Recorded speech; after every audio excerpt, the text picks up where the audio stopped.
Were you an athlete, school teacher, or maybe worked in a corporate world? Our careers, they tend to be the way that we identify ourselves. Now what happens when that identity is taken from you? We found ours in real estate. Now let us help you find yours on the Free Agent Real Estate Investing Podcast, starting now.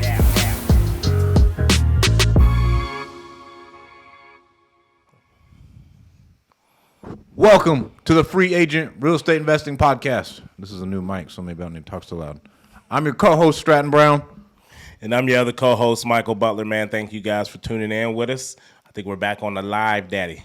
Live Daddy. We're going to see if this quality's up to par of what we want. Mm-hmm. If it's not, then we just won't go live anymore. Or, we'll eventually find. Steve Train can do it. We can fucking do it. Steve just won't tell me how. He's like, I don't know, bro. My team handles it. I was like, you fucker. Hey, Steve's podcast looks like the freaking Tonight Show and shit now. Right. You know what I mean? He got bro, Jake, guess what he records in? 4K. Not consumer 4K? Not consumer 4K. Watch that shit. My man records in 4K. Yeah, I was watching the one with him and, is it TJ Tajani? Yeah. And the video came on, and I was like, oh, shit, he got the little chairs in there, boy. This is like a little talk show at night, like late night. Bro, we got late night with Steve Train. I mean, if we knocked out that wall, bro, I'd be like, fuck, we just turn that whole front room into a fucking studio. We're over here renovating a full-ass office space. And into just, full of podcast studios. Bro, it'd just be, it's a content office at this point. Yeah. Because it's me, you, Chris. And then Jake now. Jake is a part of us. Jake is a part of us. And then Carlos and Martha want to start doing stuff. Yeah. So at this point, bro, it's the way to go, man. I mean, for the most part, a lot of people have home offices. You know what I mean? So a lot of people can technically work at home or whatever that may be, but not everyone can necessarily do the production and stuff like that out of their home. You can. But if you can have a hub for that, which this is the hub, so. And I mean, you can make content just off your phone. Mm-hmm. For this, for the type of product we put out now, you can tell that we've invested into the product. There's a difference. I mean, these iPhone cameras are fucking amazing, but you're gonna run into the issue with audio and the switching. Yeah, so you'll run into the question with the audio because then it's tough to use certain mics when you're using your phone camera. Then you gotta put that on different type of Zoom boards, and it becomes a whole fucking shebang. Yeah. Shout out Jake. Jake is the man. I couldn't imagine trying to do this shit on my own. Who'd you have in the Super Bowl, bro? Who'd you want? I had the Bengals, man. Same. I had the Bengals. Obviously, there's a big, the Fresno State connection. Shout out Joey B. Shout out Swanee. Shout out Todd Hunt. Mm-hmm. But I also believe we have old man on defense on the Rams. Is he still there? Juju, is he still with the Rams? Nah, bro. He got cut week 7. Oh, okay. Well, shit. He gets a ring though. I was about to say, yeah. I mean, he still gets a ring. You know what I'm saying? So it was a bittersweet type thing, but I mean, if you was betting on it, I mean, at the end of the day, the Bengals still covered the spread. Well, I bet. Did you play squares? I did. I did squares. My wife won. She won the second and the fourth quarter. She won 2? She won 2. Yeah. How much were you guys putting down? I can't remember. It might have been like $25 a square. So I probably paid like $100 and some in squares. Each quarter was $350. Oh, there you go. So she won 2 squares.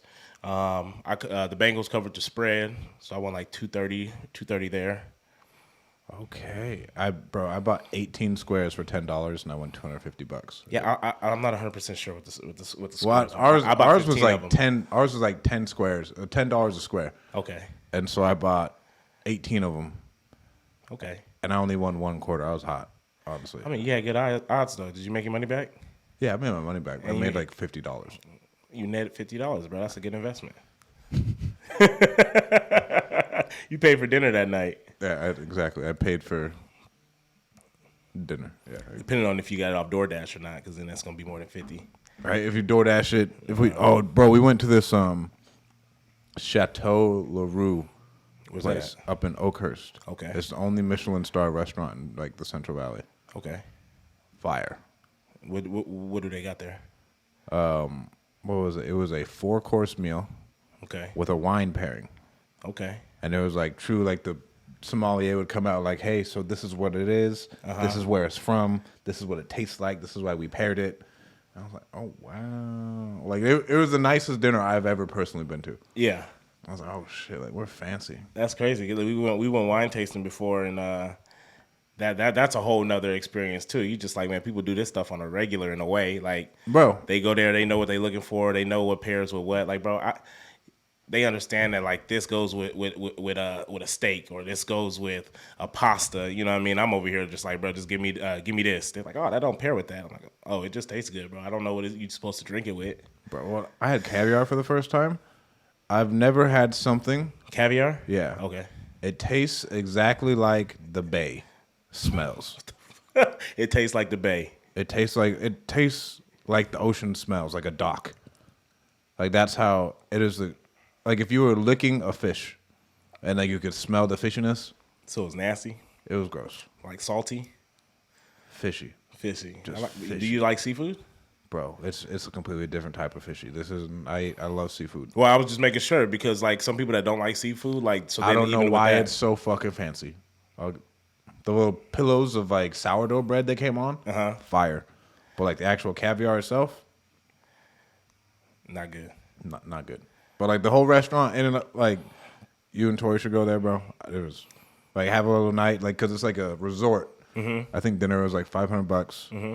But like it was with like wine pairing, 4 courses. They have a 10-course when they get like more staff to where and it's the chef's choice. I was like, bro, I'm hyped for that. That's when you know your shit good, when the chef's choice. Right, You don't even get to pick. Chef just brings shit out. Anything chef bring out, that shit fire. You know. So that's what we did we did Valentine's Day on Friday.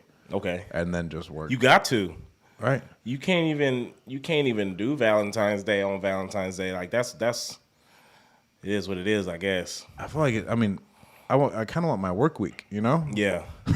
We kind of honestly like we didn't go out. We didn't do anything crazy. To be honest with you, I don't even think we did anything really. Once we had bought the house, my wife was like, "Well, we ain't celebrating nothing." She ain't wrong.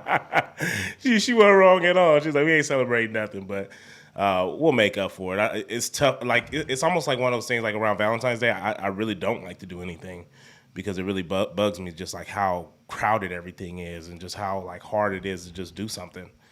So it's like you're almost like you're almost better off delaying it a week. Right, and then doing your own thing. Yeah, you know what I mean? Because I mean, you never want to get complacent in your relationship, you know. But it's a consumer holiday, bro. Yeah, it's a consumer holiday, and so it's just one of those things. Like, you know, been married we got married in 2016. So what's that? For 6 years. 6 years. Married for 6 years.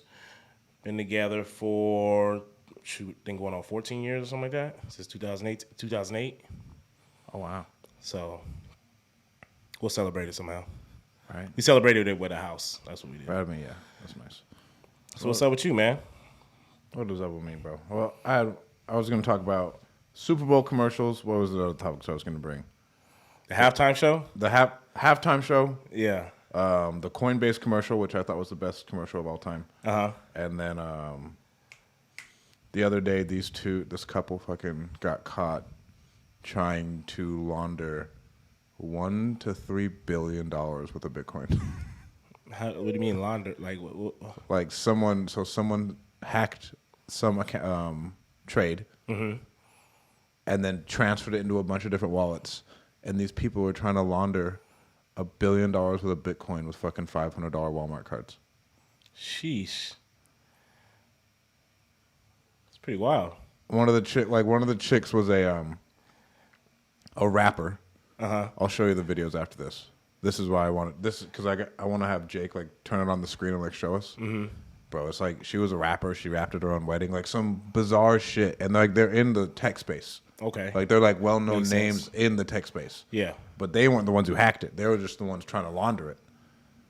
Like, so it's this whole crazy ass story of 2 random people who you'd never suspect were trying to push through $1 billion. Like, you know how hard it is to clean $1 billion? You seen Ozark? Yeah. We started watching it. I haven't continued on with it. I remember we were sitting there. I was like, well, let's watch Ozark. A lot of people keep talking about it. I can't. And I turned it on, and I'm like, just like shit. So it's one of those things we haven't been able to like consistently watch it because like the kids got to be asleep. Like, you know what I mean? You can't just be watching it with the kids running around in the house and stuff like that because then you agitated because you done missed this, you done missed that. So we haven't been able to consistently kind of like binge watch it in a way. But it is what it is. We'll get to it though. Cleaning $1 billion is a hard job. Well, how much did he had? He had to clean like He had to clean. it was like was it what, like 1 point something million or something like that? Right, and he was pushing. Yeah, trying to. Yeah. I was stressed in my life from watching that show. From like, man, he got 30 more days. He got like I was stressed from that shit, bro. But I mean, it was pretty cool, just like how even the government caught him, and then it was kind of fascinating how stupid they were to get caught. Like, cause like you could have scattered it out a whole bunch of different ways, cause the government tracked it all back to one fucking wallet that it was coming out of. To where you could have like done a bunch of different wallets, spread them out everywhere. They could have just bought real estate. Not yet. Well, what you could have done, I heard this on This Week in Startups. You could have just bought an NFT, sold it to yourself in a different wallet, then sold it to yourself in a different wallet, then sold it to yourself in a different wallet. So you trying to teach people how to launder money? I mean, I'm not saying it's a way to launder money, but like at this point, that was what one of the guys was talking about. True, I was like, oh my God. Like they really could have done that if they wanted to like really go and like blow up the NFT market with $1 billion. And kind of like, okay, we'll move it all around. I thought that was really, really cool. That it's scattered out through a bunch of whole different wallets. Nobody knows who. All the wallets sell. And you don't really know. It's not like you can comp an NFT. Like, you know what I mean? Like it's just whatever someone's willing to pay for it. Yeah. And so like what Zillow did with like market manipulation, where they try and go in and they buy the whole block and shit, and then create their own comps. You just fucking go in and create your own comps. Where you got $1 billion, create your own comps to the NFTs, push all the money through there. Well, it didn't end well for Zillow either. So right. The other thing with the Super Bowl was again the halftime show. Some people liked it, some people didn't. I think who didn't like it? Well, so old whites. Well, no, there's like my mother-in-law. My mother-in-law was like, she would have liked. She just wanted more. I mean, everybody wanted more of it, but I think we got so accustomed to the like the Bruno Marses and the Beyonces, the performances. In a sense of just like the full, like you got the whole, like the group up there getting down. Like Bruno kills it every time he does it. And so it was just a different type of halftime show.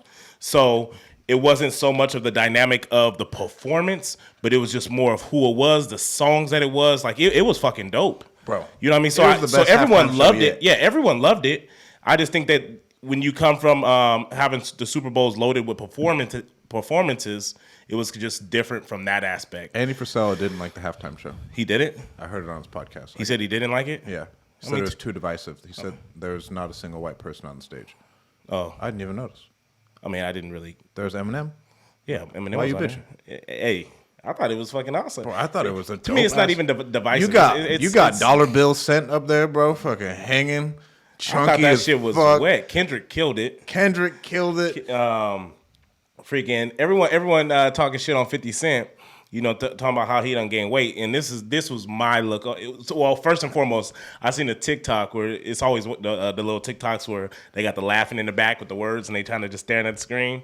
And he had said that everyone talking about 50 Cent, not gaining weight since when the song came out. They was like, and most of y'all don't look the same from when the song came out either, right? Which is the truth. And at the same time, my man didn't even look fat. Like my man was still swole. I mean, he just looks fat in that, like hanging upside down. My man's just like he's just thicker. Like you can be 220 and built, and you can be 260 and fucking be hub as shit. Like he's not as thin as he was, but he's still like, bro. He's still. You know what I'm saying? Like he don't look fat. He just. He's heavier. The angle was not a good angle for him because, like, when he came back down, yeah, right, like he looked cool. But I remember like talking to Kalani's mom. I was like, "Is that a knockoff 50 Cent?" Oh shit! As he was like, I was like, stunt man and shit. I was like, "Is that like a fake fat 50 Cent? Like, are they really doing this right now?" Did you see him get up there though? They showed it. They showed the clip when they were performing on the top. Right, they showed him getting in position for when they were gonna pan down. And my man hit damn near like a little muscle up to get up there, and I was like, everybody calling him fat. I was like, how many people would have been able to fucking get their ass in that position? Hell yeah, that shit. What you know what I mean? That in itself, my man just grabbed the bar, threw his legs up there, you know what I mean, and then it was just hanging. I'm like, shit, half of y'all can't even do that shit. But I thought it was a freaking awesome commercial. I thought the Super Bowl was awesome because there's been a lot of Super Bowls where Blowouts. So either a blowout or their defensive games, and so they're just hella boring. Yeah. In this game, I felt like it was just good throughout the whole game. I think top to bottom, I just think it was a good showcase. But the Coinbase commercial. Mm-hmm. So the one where it just bounced around with the QR code on the screen and blinked different colors. Is that what that was? That was Coinbase. It crashed their website. There was only 15 seconds. Is that all it was, though? Yeah. It was just the QR code? It was a QR code. But it was were you supposed to scan it? So I scanned it. I was like, oh, it's Coinbase. Cool. Okay. It crashed their website, bro. So what was the it? amount of traffic. It just said, like, hey, sign up here. You get $15 free. I wonder who's what's the referral QR code that was? Because that could have been just like a random person too that just dumped some money into a Coinbase commercial. Bro, and got hella sign up fees, got hella $10 referrals. But think about all the money people like put into producing like their Super Bowl commercials. Mm-hmm. Coinbase, if they wanted to pay someone $10,000, they could. But in all reality, that's like a $500 job. So they really just bounced the freaking QR code. I seen it too. I was like, oh, they probably just want people to scan that. And I was like, bro, that's hella smart, to be honest with you. I didn't scan it, but I remember thinking that, like, damn, that's ain't shit to this commercial but a QR code. And now you got all their cookies. Well, I don't know. Now with the iOS thing, it's a little bit different. But like, still, you got all that traffic to your website, bro. Mm-hmm. Like, what else do you want? Like that. That's why you have a commercial. That's why you have a commercial to drive them all there. And the production wasn't even like, it was like a $5 production, bro. I thought it was really, really cool. Crashed their website, and one of the dudes was doing math, saying like, bro, if you get 1 million people just to buy in, you're fine. And how many people are watching the Super Bowl? And I think he said not even that, like 40,000 people. If 40,000 people signed up, you already like made your money. And put how much into it? You know what I mean? You ain't even got to put nothing into it, really. And you spend $7 million per 30 seconds. And I think their commercial was like 15 seconds, so cut that in half. If it was the full 30, then there's $7 million. Damn. That's wild as hell. That's wild marketing. That's wild. Marketing, man. It all comes down to marketing. We talked about that on the last podcast, right? Matter of fact, can we see comments on here? I don't know. I don't even know if we can see that. That'd be dope. If you guys are in here, if you guys can just drop a comment so we can see who's all up in here. Got any questions? Feel free to shoot some questions. Again, we haven't been live in a while, and obviously we do that recording a whole lot different because we definitely try to involve you guys in that stream. So if we're live, feel free to interact with us, drop some comments and stuff like that, and see if we can get this thing rolling. What's more important, marketing or sales? Marketing or sales? I think, because I believe that it's marketing, but then at the same time, you can be really good at marketing, but if you have no sales, you won't be able to generate any money. I think a good marketer sells at scale. A good marketer sells at scale, just based off opportunities, like just more opportunities. I mean, so like me being able to write an email and make money, I sold them through an email, but it's still marketing. We talked about this because you have to have sales in order to be a good marketer. Copywriting, right? And I mean, like being able to persuade. Yeah. But I mean, that's still really, really good marketing. Because we talked about the power of being able to write. Yeah. And how writing was kind of underutilized in school. Like we wish we paid more attention to it. I wish. I think it's sales. I think sales, you become a good salesman, you become a good closer, understand how to use people's emotions and how to manipulate those emotions. And then from there, you can become a good marketer because from that point, you understand the psychology behind someone buying. Who you selling if the phone's not ringing? Who you selling if the phone's not ringing? I mean, it's a whole lot harder to market when you don't know how and you're just a good salesman, but that's why you hire it. It's easier to hire someone who's good at marketing than to hire someone who's good at sales because that takes an extreme amount of training. You know what I mean? Like I'll give you that for your product. Because being a closer, essentially, like, I feel like that's everyone can say, oh, I'm a closer, but like, are you really? You know what I mean? Well, so if you have that faith skill in the product, do you know the product, like all this other shit about that? I mean, like it goes into both, but you can have a marketing company do that. Because there's so many people that are really good at marketing. Not so many people, but like you can get on Google and you can find someone who's a fucking killer marketer. Like you can get on Instagram and fucking find a good marketer. You know what I mean? Because those people, I feel like the separation is there. Oh yeah. You know what I mean? Whereas sales, I mean, you can chop some shit up and put it on there and be like, yeah, I'm a closer. Motherfucker, but that was like one deal that you closed out of like fucking 500 leads. Like, you know what I mean? If you just posting the one lead that you done closed on and the person was hella motivated, like you're not really that much of a fucking closer. Well, I watched RJ Bates' most popular TikTok the other day. Mm-hmm. And What's up, Dean? hey, Dino. He said the quality is fire, bruh. Hell yeah. Fire. Hell yeah. Fucks with it. He called somebody. It was like a call off a probate lead, and the dude was tripping. Was the dude that was hella mad because his wife mad. had passed away or something like that? And I've only been able to pull it off one other time. Yeah. To where I did the same shit where the dude was like, "Hey, you're harassing my mom." So, bro, your mom's about to lose her fucking house. I was like, I'm calling your mom because she told me to call her, and then she didn't pick up. I was like, you got a week. Yeah. And he's like, okay, I'm sorry. I was like, bro, I'm not trying to harass your mom. I'm trying to save you some money. Yeah. Everything switched up. Oh, yeah. I was like, I would never talk to you that way. Why are you talking to me that way? Like, same type of shit. Mm-hmm. Yeah, flip it on. Everything reversed. Yeah. To where, like, and I learned this from Jennifer, believe it or not, Alan's wife. She's like, anybody ever comes to you hardcore, bro, go with them hardcore. So don't put up with that shit. Yeah.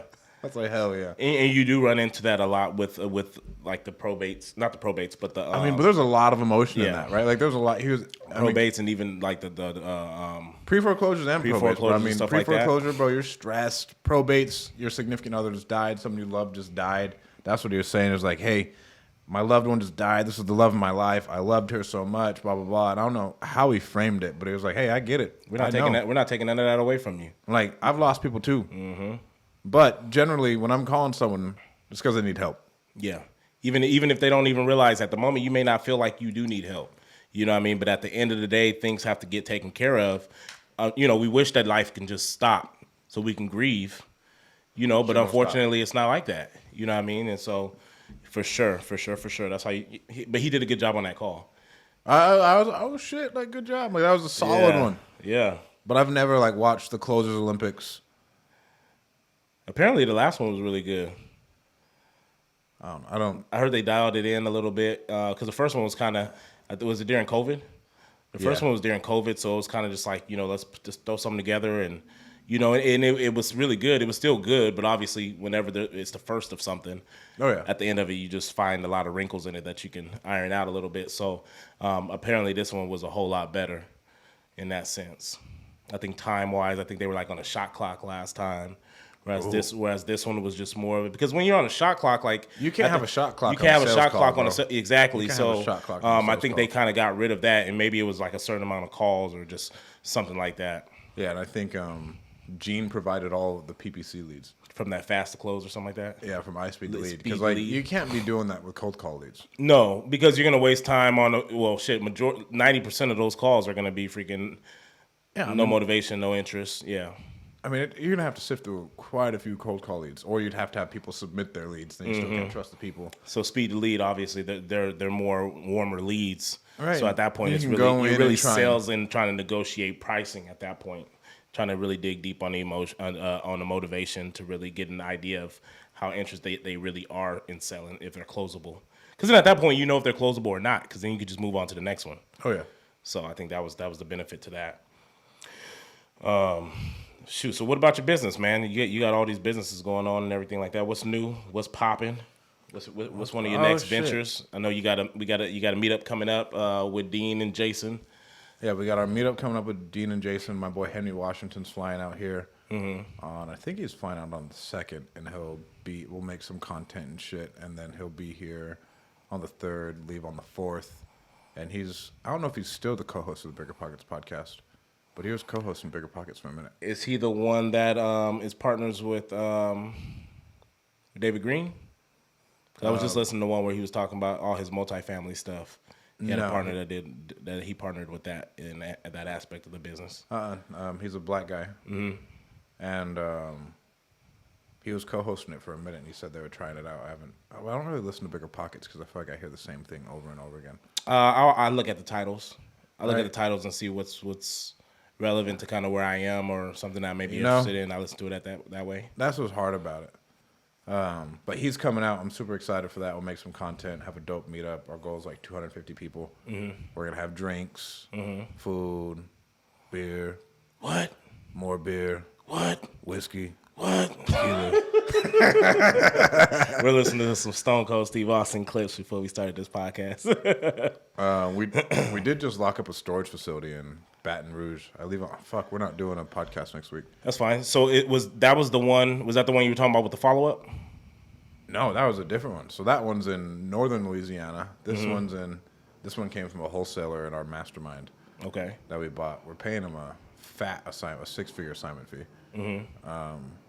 And we'll fly out there Tuesday, come back Thursday, and then depending on that, I'll have to raise close to like $500,000.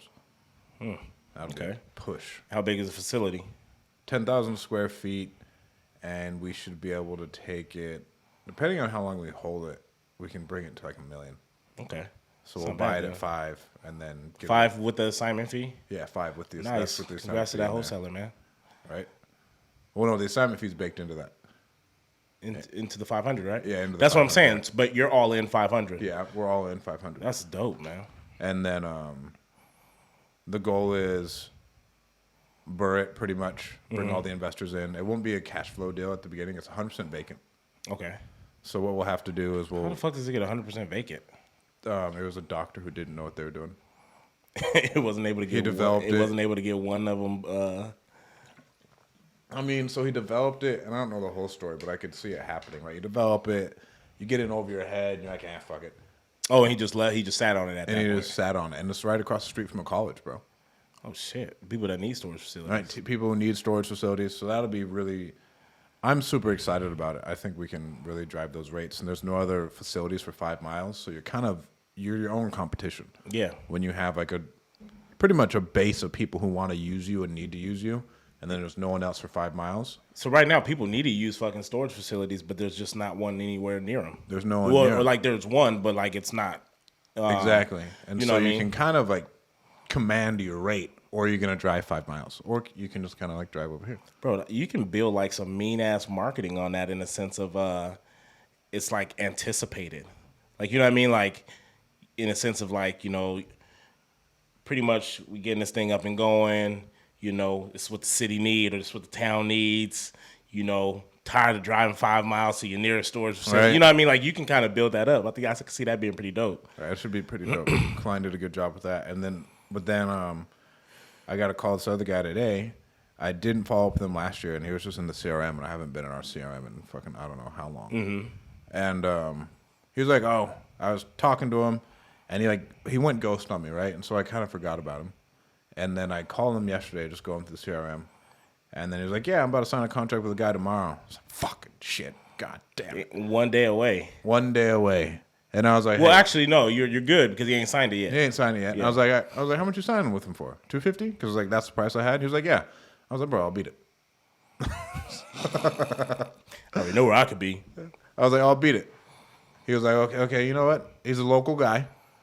Let me see if he really ponies up tomorrow. Mm-hmm.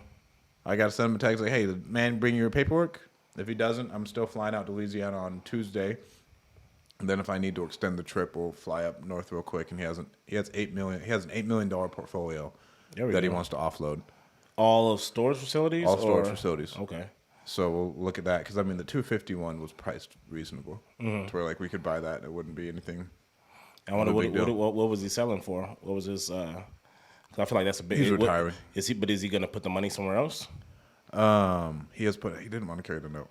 Oh, okay. I was like, you want to carry the paper or what, son? Like, that's like the first question I ask. Yeah. Like, because I think there is a warming up to it, but generally, like, people know what they're going to do with their money.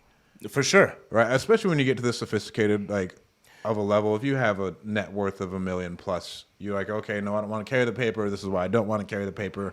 Or, you know what, I may be open to it. What's, like, the type of thing you'd put together? Mm-hmm. Like, but someone will know one way or another. If they say absolutely no, we still, like, we'll just, like, kind of toss it out to them like, hey, if we were going to do it, this is what it would look like if it's entertaining to you. And it gives them a level of confidence in you too, right? And knowing like, okay, I'm dealing with someone for the most part that knows what they're doing. You know what I mean? Because no one just comes out saying, "Hey, you want to carry the paper?" Like, you know what I mean? Because they're gonna be like, "Well, what does that look like?" Yeah. And if you can't really explain that process to them or kind of an idea of why you would even throw that out there, then most of the times they probably won't even fuck with you. So Exactly. I was driving. I forgot where I was going yesterday, but I had seen a house and I had called, and I was like, I drive past it all the time. I wanted to reach out to you, and see if that was something that you were interested in. And it was a couple houses that they had that were sitting on some land. And I noticed that it kind of just the house has already been in distress for a while. Uh-huh. And lady was like, yeah, we're just holding on to it. We're probably just going to sell it because it was mixed use. Yeah, mixed use, CMX. I think it's CMX, something like that. It's a new term. No, it's not. It's I haven't fucking. heard I just can't think of it. It's mixed. It's like a commercial mixed. I don't know, bro. I just remember when I seen it, I know what it means when I see it. And I was like, okay. And they was talking about, she said what she wanted for it, and I was just like, okay. What did you plan on doing? Did you have any plans? When you were able to sell it, like what did you plan on doing with the money, if you don't mind me asking? And she was just like, no, we really didn't necessarily have plans for it. And I was like, the reason I just asked is, obviously, you sell something like that, it's going to be some hefty taxes on that, And I said, so is that something that you'd be interested in possibly just, with a down payment, possibly just carrying a note on it? I didn't even say with a down payment. I just said, would you be interested in holding a note on it?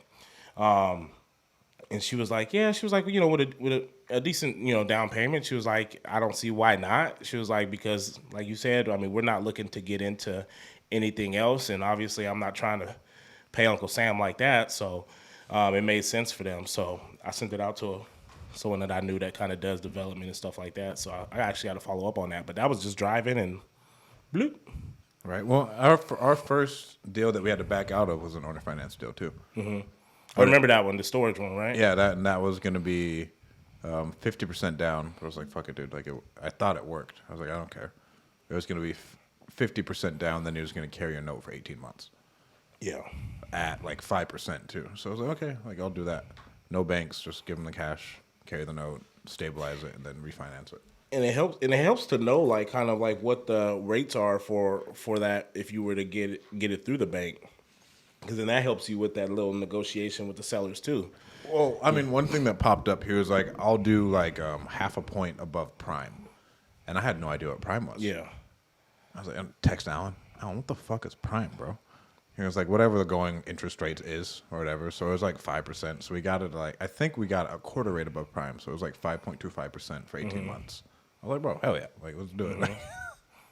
Jeez. Okay. So if you are wondering what prime is, just what is the prime rate is what I put into Google, because that's what Alan told me to do. And I was like, okay, yeah, that makes sense. And this was a situation I was in to where, and this will happen to you a lot, to where the seller said something. I was like, bro, what the fuck? Right? Because, I mean, this will happen a lot, especially as you're just getting into real estate. As you're growing, yeah. As you're growing. It's going to be a lot of shit you're not going to understand. Especially at the beginning. And, I tell you just to Google it. Bro. So, the other day, I went to Oscar's meetup. Mm-hmm. And the dude said he was going to quit his electrical. Well, he was working his electrical job. And, bro, I forgot your name, but we sat and we talked for a couple minutes. And he said he listens to our podcast. Mm-hmm. And he was like, well, I'm only going to work electrical 3 days, and I'm going to do real estate 3 days. I was like, so you're going to cold call and he's doing astral flipping. I was like, so you're going to call on agents for 8 hours a day for 3 days out of the week. His electrical job? Yeah, he does electrical. Okay. And I was like, number one, you're bullshitting. I was like, you want to know why? Because I own a fucking call center. I know what, you ain't doing it. You ain't calling like that. You ain't calling like that, bro. Because if you were doing that, you would have already had something. You wouldn't be doing this electrical job no more. Yeah, in all honesty. Yeah, if he was putting that type of time in, yeah. And then he was like, well, I'm trying to study. So when I'm calling these people, I was like, bro, what did you just say to me? I was like, you're trying to study? Yeah. I was like, bro, download a fucking script. Google jargon words in real estate. Have those 2 words and start calling. Studying's not going to help you whatsoever. Yeah. Because you only know what you need.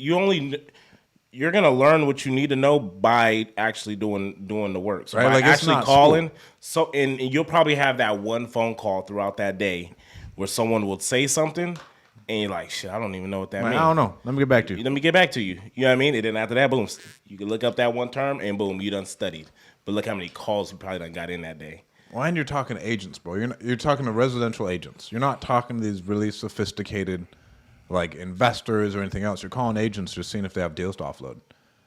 Oh, because you said astro flipping? Yeah, he's doing astro flipping. So, like, if you are getting into real estate, generally, you just got to get on the phone, and then if anything pops up or you don't know, go ask in our Facebook group, what does this term mean? Mm-hmm.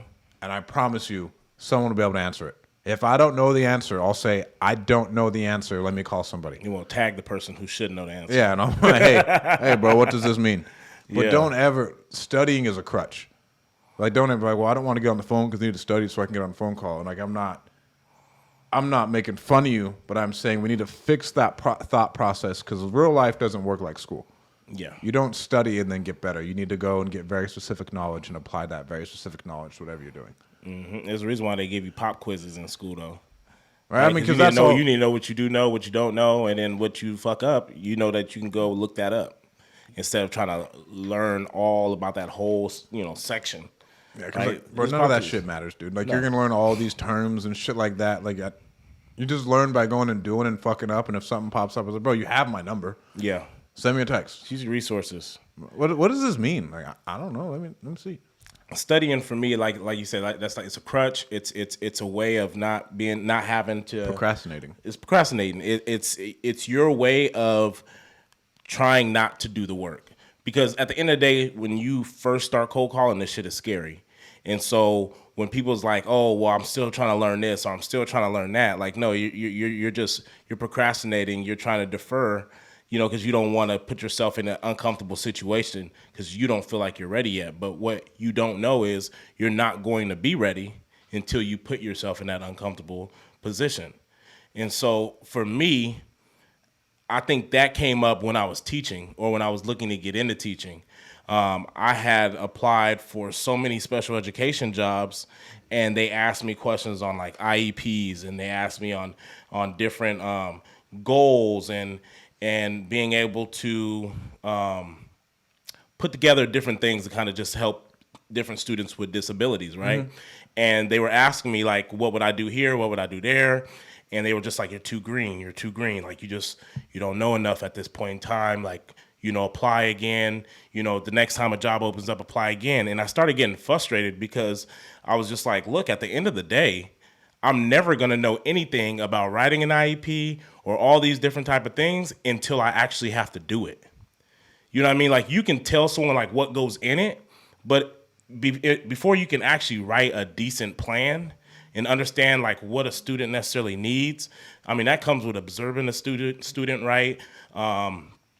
Evaluating a student, and then you can formulate a plan that works best for that student. But you only get to do those things by being in the classroom. Right. And so it was super frustrating because the reason why I wasn't getting a job at the time was something that I couldn't even control. You know what I mean? And so I think it's, at least with real estate, you can control picking up the phone and calling somebody and getting that experience. Well, you got to take, the biggest difference is like taking more action and then creating new problems for yourself that you need to solve again. Because when you're reading, I call it like, bro, you're just mentally masturbating.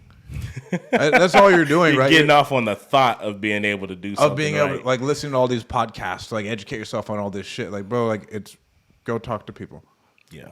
Like, that, and then when you run into a situation, put into Google podcast saying X. I promise you something will pop up. Listen to it for all of an hour. There's your fucking solution. Yeah. Now hop back on the phone. It's like trying to connect with trying to get at a girl. You know what I mean? You can sit here and watch all these movies on, watch The Notebook and all. You gotta go take shots. All the shit the girls like. Take shots and shit like that. And then the moment she's in your face, you don't even know what the hell to say to her, bro. You try to put yourself out there enough times, and you start getting that door slammed in your face. You gonna know real quickly what line wasn't working and what they seeing right through. You know what I mean? But you're only gonna know that by putting yourself in those situations. I get it's hard at the beginning, but don't let education be a crutch. Let it be a tool. Education shouldn't be a crutch. It should be a tool that you use, that you continue to sharpen. Because the thing they say in like in football, right, when we were in college, and they just talk about like your tool belt. You know what I mean? With real estate, like you don't necessarily need to know what every tool fucking does. Because when the situation comes up, you'll understand what tool you need to use, right? Like if you don't know the difference between a flathead and a Phillips screwdriver, like my man, like you can sit here and keep reading books and shit all you want and looking at the tool all you want, but the moment you walk up to a screw and you see that it got a flathead on it, I mean, shit, bro, it's actually pretty simple. Like, oh shit, this one's for that. But you don't know until you go try to do the damn job. Exactly, bro. You gotta go do it. You gotta go do it. So if you are out there and you're not taking action, I mean, all it is analysis paralysis in a roundabout way. Yeah. Like you're just trying to take in as much info as possible because you don't want to fail. Mm-hmm. I mean, I feel like me and Kalani's had a fat failure, but having to fucking back out of that contract. It's whatever. That wasn't a failure. I mean, it's not. I mean, it's a failure, but it's not a failure, right? But I mean, that's a failure. The fact that you were able to realize that it wasn't going to work before you got too fucking deep in it was the fucking win. Right. I mean, that's a win, right? I mean, failure would have been losing money. Yeah, that would have been. You know what I mean? Like ass. shit. That would have been ass. Well, it wouldn't have been a failure, but it would have been a harder lesson. It would have been a harder lesson. That you wouldn't have got by just sitting there reading a book and fucking hopping on masterminds all day. Right. You know what I mean? You wouldn't have known what could have went wrong. We would have never known. And then even now when we go to the masterminds, unless you are doing something. So we went to one, and the first one was cool. Then the second one was like, we don't even need to be here because like none of this applies to us yet. Yeah. Like, it's like really, it'd be better off for us to just stay home and work rather than go because it's nothing applicable. And you'll learn all this, like same thing. Like I'll learn more through action than I will fucking sitting around talking to people for 2 days who are doing more than I am. Like, cool, but like let's just get a deal under contract. And then when that's there and like we're fucking actually moving, then we can have a conversation that's worth having. A deeper conversation okay, now how do you manage this? Yeah, like, so like, how do you do this? This is this. Yeah. Like not like theoreticals, what ifs, because all that is again like you're just murdering yourself in your mind. Mm-hmm. All these what ifs and other bullshit. Like you ask all these questions. Like, bro, nobody gives a fuck. That's never gonna happen. If it does, cool. Again, put it in Facebook, put it in Google, and give me a phone call. Yeah. Yeah. It's almost like when people I could correlate, like even when we talk analysis paralysis, right? And we always laugh when we talk about like when it comes to being a parent. There's no book to being a parent. Like, and you know what I mean, there is. You can go read, all these books on this, and this. But at the end of the day, like everyone's life is different. Oh, yeah. So you're reading a book on someone Every kid who, is different. you know what I mean? Every kid is different. Every kid's needs are different. And I mean, I'm gonna tell you, shit, down to our third child. Like, bro, you never got that shit figured out. You know what I mean? But you figure it out as you go. You use the resources around you to figure out how to be a better parent. You use the lessons that you feel like, I fucked up with the first one. So then the second one, you're a little bit better with it, and then you hope to have it a little bit more figured out, with my third one. And so, but like, that's just, it's a testament to like, you're never going to have it figured out. You just take those lessons as you go, and you just get better and better as you go, and you refine those moments. So when people say like, hey, they about to have their first child, well, what should I expect? And the first thing I tell people, I'm like, as men, like, bro, we're never ready to have kids in the sense of, when women, they growing up, they dream of like their wedding and being a mother. And, that's just, I feel like sometimes their natural instinct sometimes. And as a guy, like, it's always, in a sense, sometimes it's a fear. You know what I mean? I was nervous having my third child, and I done already had kids. So it's like, well, what you nervous for? You'll never be ready to have kids. So don't just be like, oh, when I'm ready, when I got my job, you're never going to be ready for it. You know what I mean? But it's the greatest thing that could ever happen. And the child honestly going to teach you how to be a parent. Yeah. I mean, for me, the reason we're waiting to have more kids is just like lifestyle. Honestly. Mm-hmm. Like lifestyle, being able to like be an actual parent. Mm-hmm. Like the butt's in the other room right now. Yeah. Like, all right, bro, you're coming with me today. He doing good though. Yeah, he doing good. He ain't walked in on the podcast yet. Nah, he out there fucking I've up been them waiting toys. for it. I've been waiting for him to bust in here. Right? He out there fucking up them toys. And I mean, it's when it comes to kids, bro, I just feel like it's you'll number one never be ready to be a parent. What I say you'll be ready to be like financially stable to support a child, yes. Yeah, that's true. You know what I'm saying? Like, I do feel like people scare you a little bit when it comes to having kids. Oh, they're so expensive. Oh man, don't. I'm like, bro, I haven't ran into that issue yet. No, with in that aspect, no. But like, I was being teaching able, with 2 kids. right? Being able to provide like a stable environment for your kids. Yeah. Like there are For things sure. that go like some of y'all shouldn't have any fucking Now, kids. I'm gonna say now, if you're not stable, you shouldn't be having no fucking kids. Yeah. You Some of can't y'all, bring no kid in no unstable environment. Yeah. some of y'all shouldn't be having kids. Like stable income, stable environment. Like really, I mean, there's 7 billion people in the world, and only 330 people live in America, and what is it? A couple 100 million people live in Europe. The rest of the world's kind of fucking wild. All them other people make it. Yeah. You know what I'm saying? Like the odds is in your favor, man. odds are in your favor, bro. Like all those other people in third world countries, wild ass countries, people make it in Russia, people make it in China. Like all this shit happens. Like I'm sure your kids will be fine. Yeah. I was watching another podcast. They have Floyd Mayweather on there. And it was dope because, first and foremost, I don't really see Floyd on like a bunch used to of hate podcasts. Floyd. Right, and I watched this. I never hated him because I kind of understood a little bit. You know what I mean? You understand marketing. You understand like, brands and shit like that. And so then this was probably the most vulnerable, like essentially that I've seen him on a podcast. And it was funny because they was talking about, how it was dope. Like now on the airplane, like when you go fly, commercial or whatever, you can, I guess your boarding passes on your phone and stuff, right? And he was sitting there lost. He was confused, and they was like, Floyd, when the last time you flew commercial? And he was kind of like, he was like stuck, you know what I mean? And but the point to it was, he was saying that a lot of people don't like him in a sense because they think that he's flashy. And he's like, and I'm not flashy. He was like, because like I really live this way. But when I post about how like what I do, like it's so outlandish to some people that I seem flashy. And he's like, and it's not, to me, it's not. You know what I mean? And he literally gets on the phone, bro. Because it was like, well, how do you coordinate like, your trips? Like, what does that look like for you? And like someone hands him a phone, bro, and he's like on the phone with the pilot to his jet. And he's just like, remember I told you, you're going to go over here, you're going to pick so-and-so up. They're like, oh, it's going to be about an hour. We'll go grab them. He was like, then y'all come scoop, da-da-da. Then I got y'all tickets to come do this. And they just like, and he's like, I've been flying private jet like forever. So you know what I mean? So he was kind of like laughing, and he was like kind of lost when they was talking about the flying commercial because he just hasn't done that in years. You know what I mean? And he was just like, he brought up Warren Buffett. And he's like, I got like probably like 2 jets. You know what I mean? He was like, and Warren Buffett had like 500 and some odd jets. Yeah, it was a jet company. So he's like, to me, like that's wild. Yeah. You know what I mean? But that's what I'm around. You know what I mean? And he was just talking about like that type of stuff and just like what makes him do the things that he does, and really just going over just Forbes, they have no idea how much I'm really worth. They may say 1.2 billion, but they don't know what I got in Dubai, Japan, worldwide. I'm sitting there thinking like, fuck. I mean, bro, he's an amazing marketer.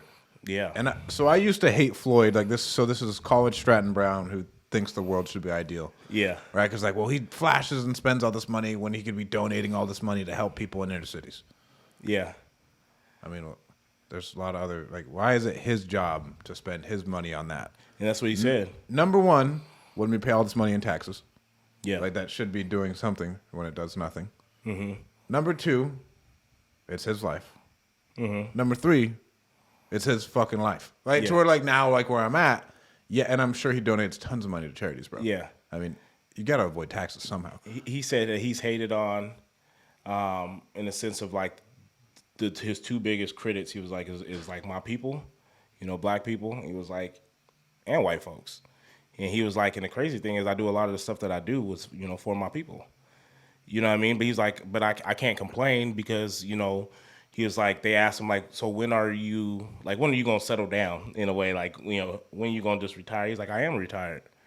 Right? And like, bro, he's like, how come no one asked Warren Buffett, when he going to stop? He's like, why is it like as athletes, when we retire and we do something else, they ask us like, when are you going to settle down? He's like, no one asked Warren Buffett when he going to settle down. But since I'm done with sports, like I'm supposed to settle down. And I was like, damn, that's deep as hell. Because it's true. I mean, my man's just made so much money. He's like, I ain't got to put my name on everything. He was like, because some people, he's like, it may fuck something up because I put my name on it just because people just don't like me. He was like, but I'm involved in so much that, you know, and as he's going, bro, in my mind, I'm thinking like this dude is like, he's up there with like the Warren Buffetts and shit like that. Like, I mean, he ain't up there with Warren Buffett. Not a lot of people are, but I mean, bro, when he's sitting there talking about, you know, he going out there for a fight or something like that, and he's chilling in the locker room, and he's fucking sitting there chopping it up with Warren Buffett. Like, let's be real, Warren Buffett don't just be chilling with right. He nobody. don't talk to anybody. You know what I'm saying? But like, it seemed like they like be chatting it up all the time. You know what I mean? So like, it's not like he just in a room with Warren Buffett, but he ain't nowhere near the capacity of that. I mean, once you hit $1 billion, bro, you're in a completely that we know about. Well, once you hit $1 billion, you're in a different group. Mm-hmm. You know, like that's a completely different arena. New doors open into where, like, really, okay, what is there? Let's say there's like 1,000. Let's say there's 3,000 of them in the world. Mm-hmm. Like, I mean, you're in a very, very select club of very. I mean, even though Floyd can't read, bro, he's a smart dude. Yeah, he has good people around him. Right. And he dropped the line. He was like, he mentioned. Matter of fact, I took a little screenshot because someone had posted it, and I was like, "Dog, that's dope." Because they asked him about like, how does he even like know about like a lot of the things that he does and stuff like that. And he said like a little quote about it, and I was like, "Bro, that's fucking awesome." And if I could find it, that's what's gonna be crazy. He said, "You sit, you learn." He said, "You sit, you listen, you learn. There's only 3 ways you can learn: hearing, seeing, and doing." And it was like, he was like, and I just happen to be good at all 3 of them. You know what I mean? So the rooms that he sits in, you know, you listen, you watch, you learn. Someone show you, do it. And he was all about generational wealth and cutting his kids off. He's like, I've cut my kids off in a sense of just because I do this for a longer generation than just me.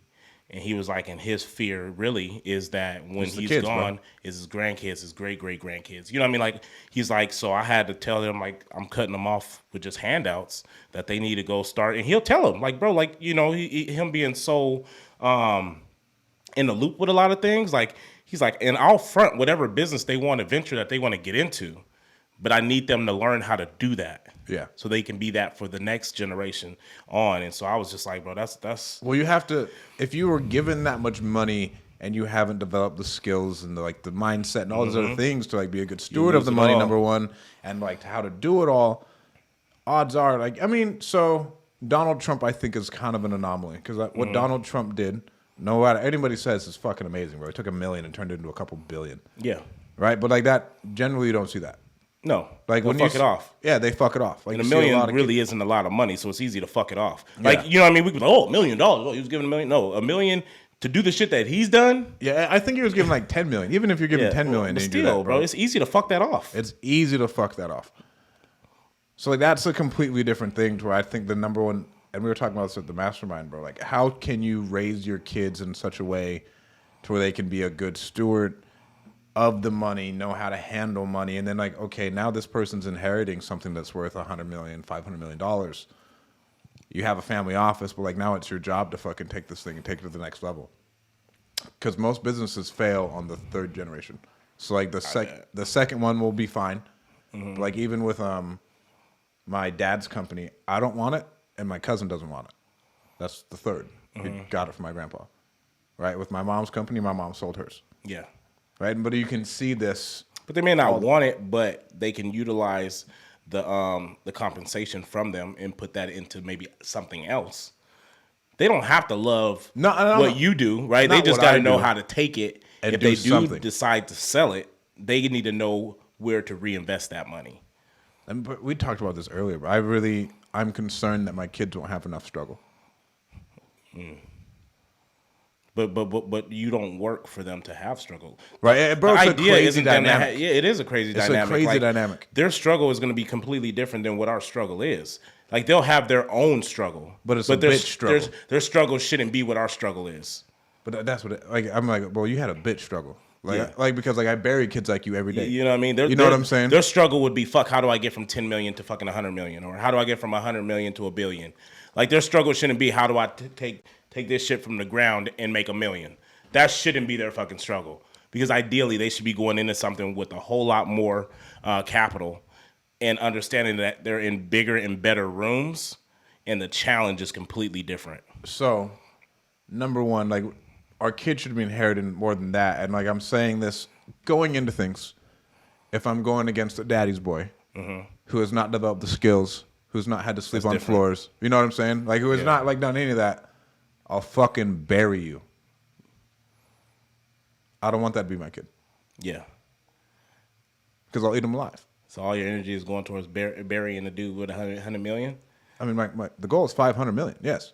I mean, but he started off at 100. He don't give a fuck about you starting it. You're trying to get to but like, okay, but then you're there. And so, like, we can compare it to when we use the example of the immigrants.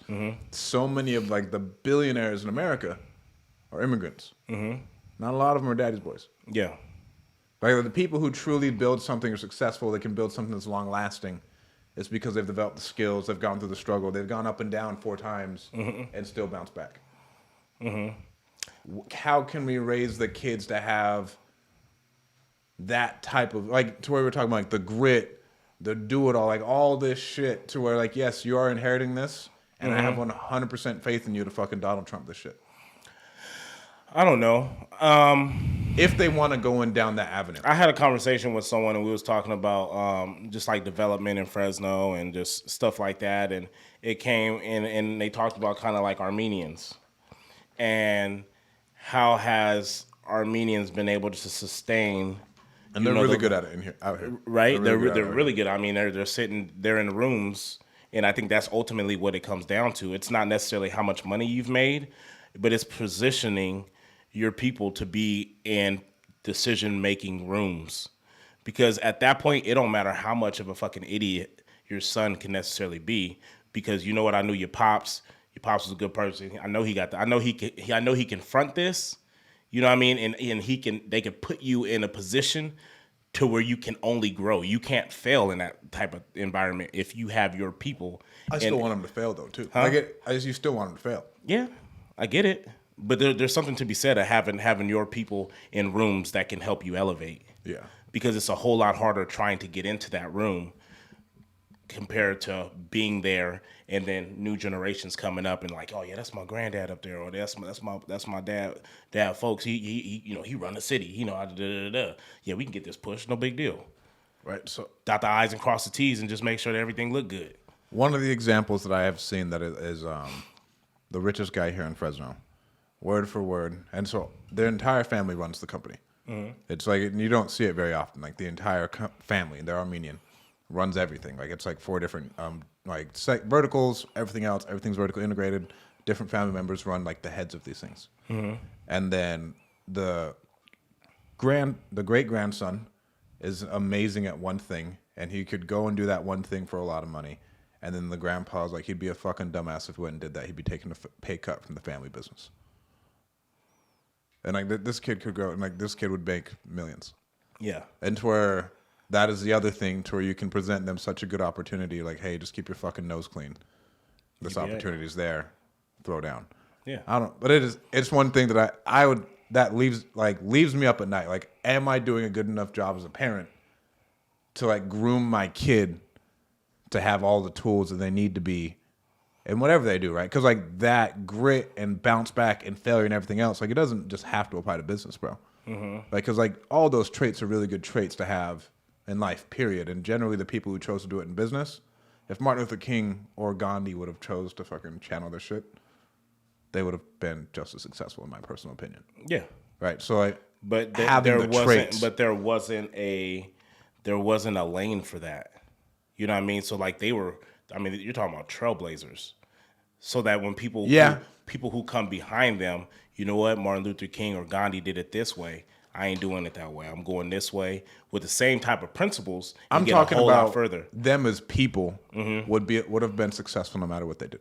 Yeah. Oh, 100%. You know what I'm saying? Yes. So I'm saying, like, it doesn't matter if they're in a business or whatever. In teaching, we always say, one of my mentors when I was teaching and stuff like that, still just one of my life mentors and stuff like that, he always said that, as teachers, you plant seeds to trees whom shade you may never see. Yeah. You know what I mean? And I think that's true when you're talking about your children. All you can do is plant seeds and plant good morals and values into your children. You may never see the shade of them trees, but understand that if it's good from the soil, then it'll be good eventually coming out. Yeah. You know what I mean? And I think that's ultimately when you talk about the fear. You can't predict how your children are going to be, but It's scary. I mean, you can't you plant the right seed. You plant the right seed, then that's just going to be prosperous. I think at the end of the day. Hell yeah. You got anything else, bro? That's it, man. Hell yeah. Thank you guys so much for tuning in. If you're looking for virtual assistants, go to calmmagicians.com. 100%. Tell them about that Propstream. Or did you switch? No, I still use Propstream, man. It shit ain't went away from me. I still have no problem getting whatever information I need to get. Propstream is what we use in our business. If you're looking to analyze deals, pull lists, skip trace, send direct mail, they do it all on one platform. You guys go to mainlinecomps.com. You get a 7-day free trial, and shit, run it up. Hell yeah! Thank you guys so much for tuning in.